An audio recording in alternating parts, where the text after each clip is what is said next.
আসসালামু আলাইকুম। ওয়ালাইকুম সালাম। আসসালামু আলাইকুম। কেমন আছেন?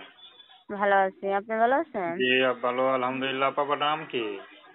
ভাই আমার নাম তানিয়া। মাশাআল্লাহ, খুব সুন্দর নাম। দেখতে তো খুব সুন্দরী। তো তানিয়া, আপনি স্ক্রিনে যে ছবি দেখতে পারতেছি, এটা কি আপনার ছবি? যে এটা আমার ছবি। আচ্ছা, আপনি কি করেন? ভাই আমি বাসা বাড়ি কাজ করি। এত সুন্দর চেহারা, বাসা বাড়িতে কেন কাজ করেন? ভাই কি করবো, আম্মুটা খুব অসুস্থ তো, তার জন্য কাজ করে খাইতে হয়। বিয়ে শাদী হয় নাই?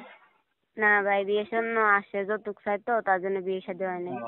বাবা কোথায়? বাবা ছোট থাকতে মারা গেছে। খুবই কষ্টের কথা।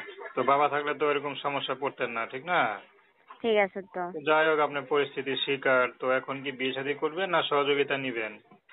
যদি একটা ভালো একটা মানুষ পাই তাহলে সত্যি বিয়ে শাদী বসার জন্যই আইছি। টাকা পয়সা চাই না ভাই, একটা ভালো একটা মানুষ চাই মনের মতো। আচ্ছা, পড়াশোনা কতদূর করছেন? ভাই আমি শিখতলা পড়ালেখা করছি, বেশি পড়ালেখা করতে পারি না তো, ছোট থাকতে বাপটা মারা গেছে তো, মা লালন পালন করে আবার মানুষ করছে। আচ্ছা, তো অনেকে বলে যে ঠিকানা বলেন না। আসলে এখন ঠিকানা জানতে গেলে ইউটিউব ভিডিও রিমুভ করে দেয়, তো ঝামেলা হয়, ঠিকানা বলা যায় না। তারপরে বলি, আপনার ঠিকানা কোন জায়গায়? ভাইয়া নোয়াখালী নোয়াখালী।